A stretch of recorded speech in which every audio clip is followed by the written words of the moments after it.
Et bonjour à tous, j'espère que vous allez bien. Alors comme vous avez pu remarquer, on a changé un peu de décor ici puisque je suis rentrée chez moi. J'étais pendant 2 mois dans la maison de ma famille. Donc voilà, nouveau décor, nouvelle vie, peu de luminosité, c'est cadeau. Aujourd'hui dans cette vidéo, j'avais envie de vous parler des types sexuelle. Alors vous avez déjà dû faire des tests de personnalité, que ce soit dans les magazines où on coche A, B, C ou D, ou alors des tests de personnalité un peu plus poussés et élaborés. En tout cas, aujourd'hui j'ai envie de vous parler d'un test qui a été créé par Jaya. Je vous mettrai en barre d'infos toutes les infos pour retrouver ce test et un lien aussi vers ses vidéos. Donc tout son contenu est en anglais. Donc évidemment le test aussi.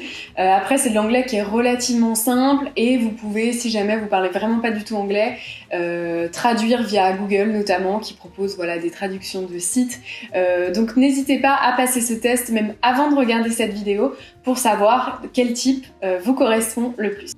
Donc évidemment, on parle d'un test ici de personnalité, donc qui identifie quel est votre style sexuel, donc à savoir quelles sont vos préférences, qu'est-ce qui vous permet d'être excité, qu'est-ce qui vous limite aussi dans votre sexualité. Donc évidemment, on peut être de plusieurs types, c'est d'ailleurs ce que le test propose et met en avant, puisqu'en fait, il n'y a pas un résultat si clair que ça, en fait, ça va être des pourcentages. Donc on a des pourcents qui sont plus élevés pour certains types sexuels que d'autres. Donc voilà, n'hésitez pas à aller passer le test tout de suite, faites pause sur la vidéo et allez passer le test. Comme ça, vous revenez et vous avez plus d'infos de votre côté sur quel est votre profil. Et comme ça, vous pouvez regarder la vidéo en pleine conscience. Pourquoi ce test est extrêmement important à mes yeux? Parce qu'en fait, de mon côté, ça m'a vraiment ouvert sur mon fonctionnement. Ça m'a vraiment appris comment je fonctionne, qu'est-ce qui m'excite, qu'est-ce qui me ralentit, et surtout ça m'a permis aussi de me libérer d'une certaine honte de mon fonctionnement. Comme on va le voir dans la suite de la vidéo, il y a un seul type qui est mis en avant malheureusement par notre société, c'est le type sexuel. Et donc parfois lorsqu'on sort de ce cadre, lorsqu'on sort du type sexuel, en fait on va ressentir de la culpabilité et l'impression de ne pas être normal, en fait, d'avoir un fonctionnement complètement différent des autres. Et donc du coup, il y a énormément, pour ma part en tout cas, il y a eu énormément de culpabilité par rapport à ce schéma. Je me disais que j'étais pas normale, je me disais qu'il y avait un truc bizarre chez moi, que j'étais difficile à satisfaire.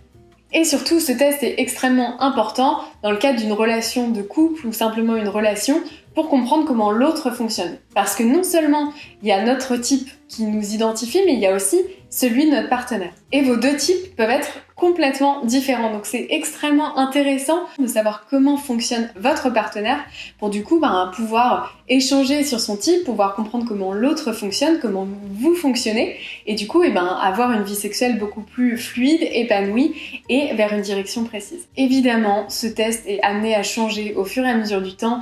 Pas de panique, donc si vous évoluez, si vous sentez que votre sexualité a évolué, vous pouvez repasser le test à tout moment, puisque comme tous les tests de personnalité, ils évoluent en même temps que vous, puisque chacun d'entre nous évolue au quotidien, change, grandit, apprend de nouvelles choses, découvre de nouvelles choses sur soi. Donc ce test a pour but de mieux vous comprendre, en tout cas à l'instant T, mais il peut être refait, repassé, et c'est pas quelque chose de gravé dans le marbre. Et surtout, c'est pas parce que vous êtes un style sexuel bien identifié que vous ne pouvez pas aller découvrir les autres. Ça veut pas du tout dire que vous n'aimerez pas ça, c'est simplement voilà ce qui vous ressemble le plus, voilà quels sont vos besoins actuellement, ou voilà comment vous fonctionnez actuellement, mais ça veut pas dire que vous n'êtes pas ouvert à un autre style sexuel ou que vous n'apprécierez pas un autre style.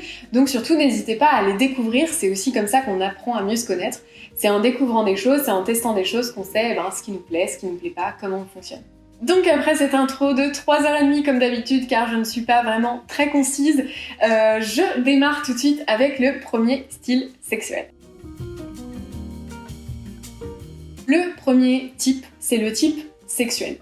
Donc comme je vous disais en introduction, c'est le type qui est le plus mis en avant par la société.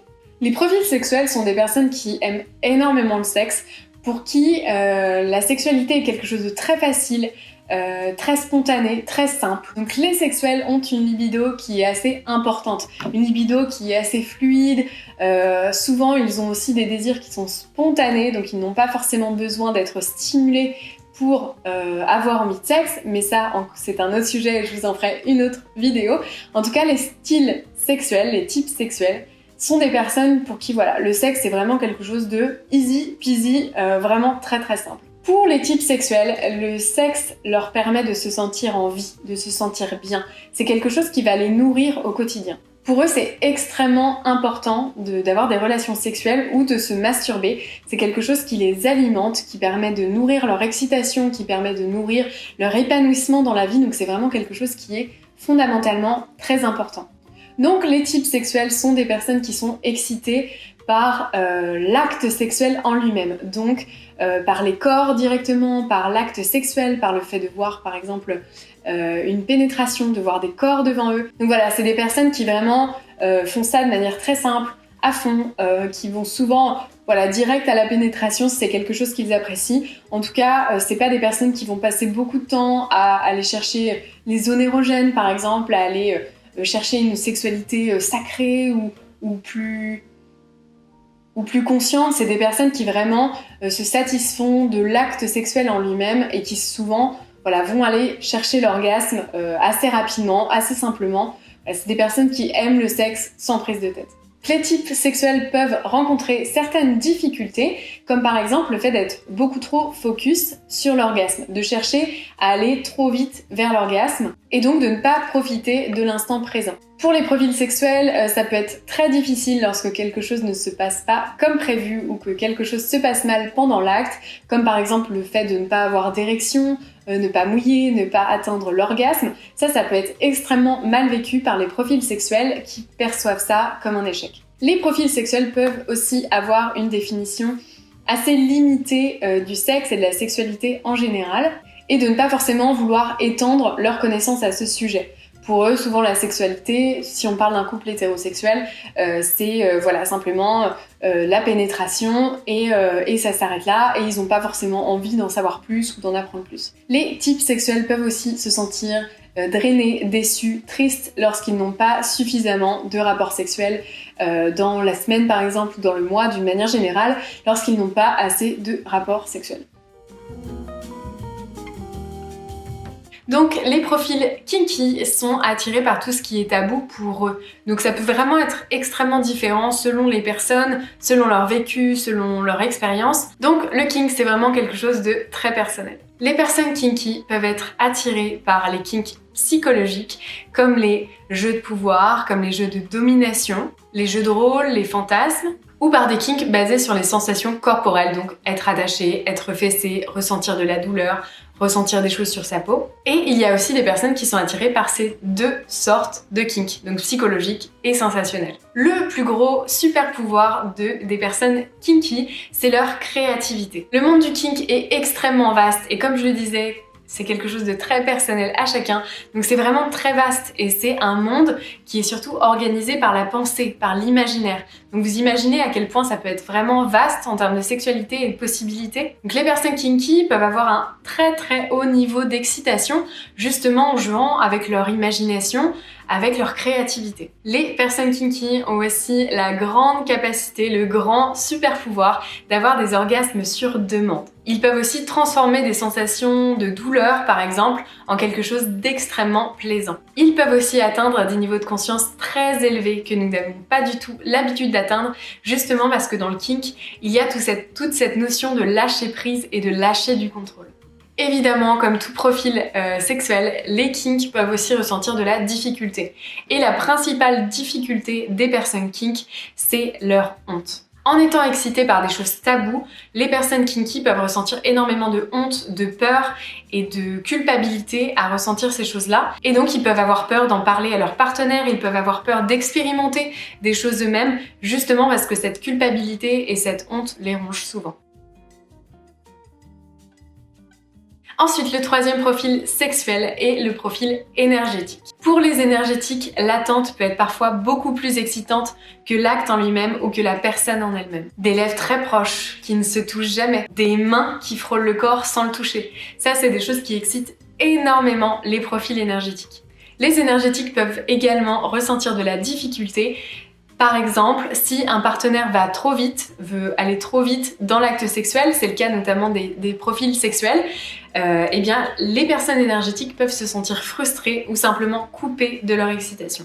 Ils sont aussi très sensibles aux changements d'énergie dans une pièce par exemple. Donc comme je disais, les profils énergétiques sont très sensibles à l'énergie et notamment à l'énergie de leur propre corps, donc à leurs propres sensations internes. Et du coup, ils peuvent parfois se retrouver bloqués par leur peur, par leur trauma, par leurs souvenirs et être bloqués lors d'un acte sexuel. Le quatrième type, c'est le type sensuel.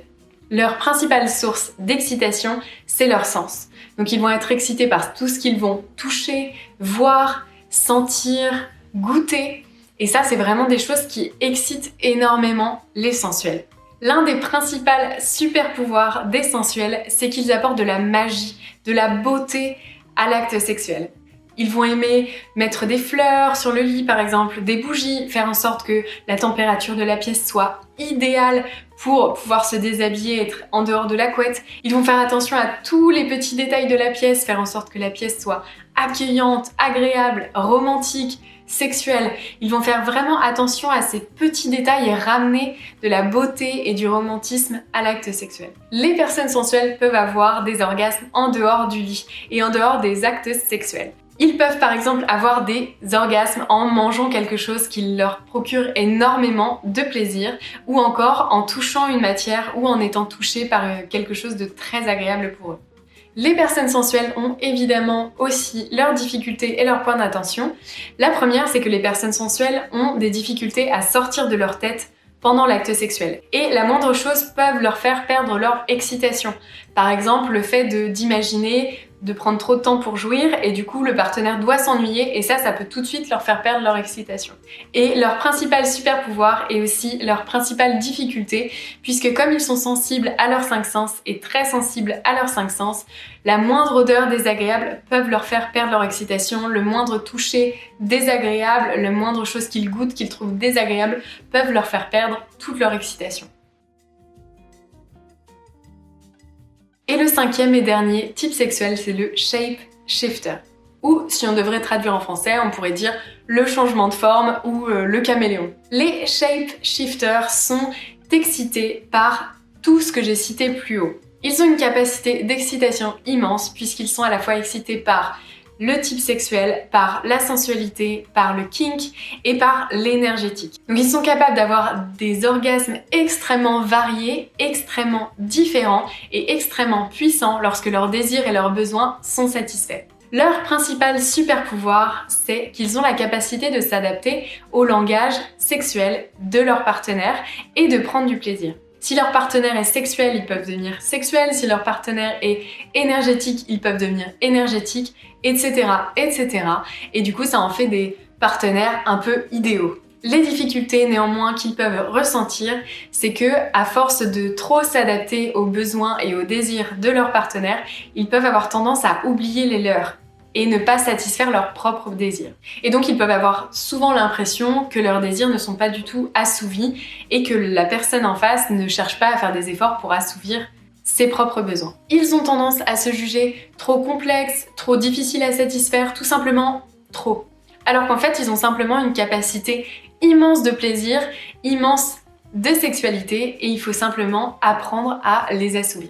Ils peuvent aussi s'ennuyer très facilement si leur partenaire n'aime pas de la variété, si leur partenaire n'est pas prêt à changer, vouloir essayer de nouvelles choses et à essayer des nouvelles manières de faire du sexe. Et la dernière difficulté qu'ils peuvent rencontrer, c'est que leur partenaire peut avoir l'impression de ne jamais réussir à les satisfaire. Justement parce que leurs désirs changent constamment et qu'ils ont tant besoin de variété, ça peut être très très difficile de satisfaire leurs désirs et de continuer à les exciter. Et voilà, j'ai fini avec la description des profils sexuels et comme vous êtes resté jusqu'au bout, j'avais envie de vous confier quel est mon type à moi. Donc moi je suis principalement shapeshifter et en second je suis sexuelle. Voilà, donc n'hésitez pas à passer le test, à me mettre en commentaire lequel est votre profil ou vos profils principaux. Et comme ça, voilà, on partage, c'est chouette. J'espère que vous avez aimé cette vidéo. Si c'est le cas, n'hésitez pas à mettre un pouce en l'air et à vous abonner pour voir de nouveaux contenus similaires. Et j'ai plus qu'à vous souhaiter une très bonne journée ou soirée selon l'heure à laquelle vous me regardez. Et je vous dis à la semaine prochaine.